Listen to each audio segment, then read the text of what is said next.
இந்த வீடியோவில் பேசுகிற எல்லாமே என்னுடைய கருத்து கணிப்புகள் மட்டுமே. ஸோ யாராவது யாராவது வீடியோ பார்க்குறவருடைய மனதை புண்படுத்தியிருந்தாலோ இல்லை கேட்கிறவர்களுடைய மனதை புண்படுத்தியிருந்தாலோ அதற்கு கம்பெனி பொறுப்பாகுது. இருந்தாலும் நான் மன்னிப்பு கேட்டுக்கொள்கிறேன். எவ்வளோ நல்ல குணம் பார்த்தீங்களா? லைக் பண்ணலாமே ஃப்ரெண்ட்ஸ். ஹலோ மக்களே, நம்ம பார்க்குற சில மூவிஸில் பார்த்தீங்கன்னா கிளாமர் சாங்ஸ் இருக்கும். அந்த கிளாமர் சாங்ஸ் பார்த்தீங்கன்னா செம வைபாக இருக்கும். பட் அதில் இருக்கிற ஆக்ட்ரஸ் ரியல் லைஃப்பில் அப்படி இருப்பாங்களான்னா வாய்ப்பில்லை. ரியல் வேற அது உங்களுக்கும் தெரியும்னு நினைக்கிறேன்.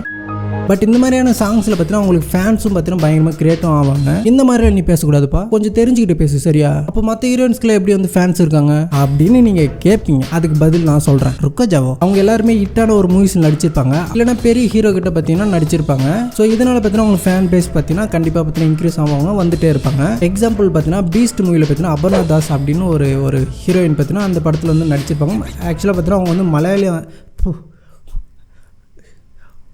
மலையாள ஹீரோயின் கூட. பட் அவங்கள பற்றி நமக்கு தமிழில் யாருக்குமே தெரியாது. பட் பீஸ்ட் படத்தில் அது ஹீரோயினாக இல்லை, ஒரு சைடு கேரக்டராக வந்திருப்பாங்க. பட் அதுக்கப்புறம் பார்த்தீங்கன்னா பீஸ்ட் படத்துக்கு அப்புறம் பார்த்தீங்கன்னா பயங்கரமான ஒரு ஃபேன் பேஸ் பார்த்தீங்கன்னா அவங்களுக்கு கிரியேட் ஆகி தமிழ்லேயும் நிறைய மூவிஸ் பார்த்தீங்கன்னா நடிச்சிருப்பாங்க. ஜஸ்ட் ஒரு எக்ஸாம்பிள்.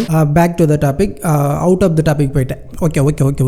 இப்போ கொஞ்ச நாள் முன்னாடி ஒரு யூடியூப் வீடியோ பார்த்தேன். ஸோ அதில் பார்த்தீங்கன்னா நம்ம நமிதா மேமை பார்த்தீங்கன்னா கௌரவப்படுத்துகிற மாதிரி பார்த்தீங்கன்னா ஒரு சேனலில் பார்த்தீங்கன்னா ஃபேன்ஸ் மீட்டப் வைக்கிறாங்க. ஸோ அதில் பார்த்தீங்கன்னா நமிதா மேமுடைய வெல் விஷர்ஸ் அண்ட் அவங்களுடைய ஃபேமிலி எல்லாருமே பார்த்தீங்கன்னா கலந்துக்க ஆரம்பிக்கிறாங்க. ஒவ்வொருத்தரும் பார்த்தீங்கன்னா நமிதா மேமுடைய லவபிளான மூமெண்ட்ஸை பார்த்தீங்கன்னா ஷேர் பண்ணிட்டு வராங்க. ஸோ அப்படி பார்த்தீங்கன்னா நமிதா மேமுடைய ஹஸ்பண்டும் பார்த்தீங்கன்னா ஸ்டேஜில் வராரு. ஸோ அவரும் வந்து பார்த்தீங்கன்னா நல்லா தான் போயிட்டு அந்த சமயத்தில் எனக்கு தெரிஞ்சு நமிதா மேம் கல்யாணம் பண்ணிட்டு ஐயப்பன் கோயிலுக்கு மாலை போட்டு 2 மாசம் ஒரு ஆள் விரதம் இருந்திருக்காருன்னா இவரை விட இல்லை புரியல. அவங்களுக்கு மேரேஜ் ஆகி 2 பசங்க இருக்காங்க. பட் அந்த இடத்துல இதெல்லாம் நமிதா வச்சுக்கிட்டு 2 மாதம் இவர் மாலையை போட்டிருக்காரு. உலகத்திலே இந்த மாதிரியான மனுஷன் யாரையும் பார்க்க முடியாது அப்படின்னு சொல்கிறது என்னங்க? உங்களை நல்ல ஆங்கரில் நினச்சேன். அது தமிழ் உச்சரிப்பெல்லாம் சூப்பராகவே இருக்கும். உங்ககிட்ட கண்ணும் கருத்துமா பேசுவீங்களே, ஏன் இப்படி ஸ்டேஜுக்காக? இல்லை ஏன் இப்படி லூஸ் தனமா? எதுக்கு சாமி? என்னதான் அந்த ஷோவில் நீங்கள் போயிட்டு ஃபுல்லாக நீங்கள் பார்த்தாலுமே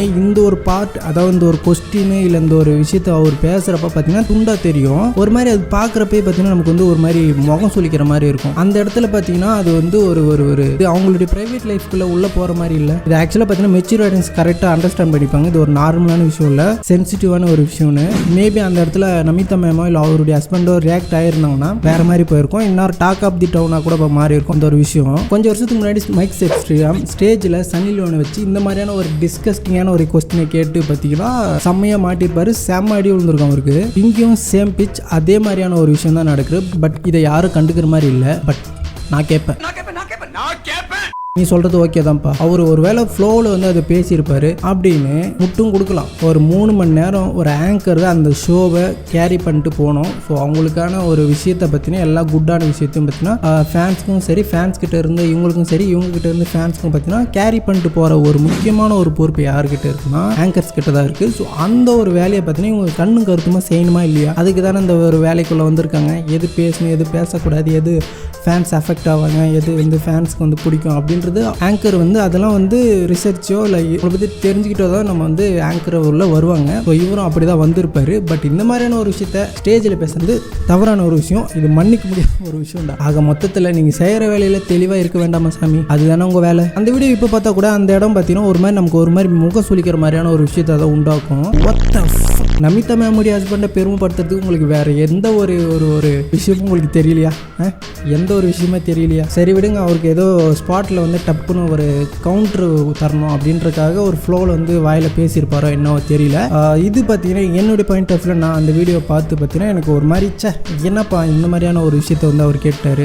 ஓகே கைஸ், இந்த வீடியோக்கும் பார்த்தீங்கன்னா உங்களுடைய ஆப்போசிட் கருத்துக்கள் இருக்கும். இல்லை நான் பேசுனது தானே மைனஸ் அப்படி இருந்தாலும் மறக்காம கமெண்ட் பண்ணுங்கள். மேபி எம்எல் தப்பாக இருந்தால் நான் பார்த்து சரி பண்ணிக்கிறேன். தென் நெக்ஸ்ட் வீடியோவில் ஒரு நல்ல ஒரு இன்ட்ரெஸ்டிங்கான வீடியோட உங்களை வந்து பார்க்குறேன். அது வரைக்கும் பாய்.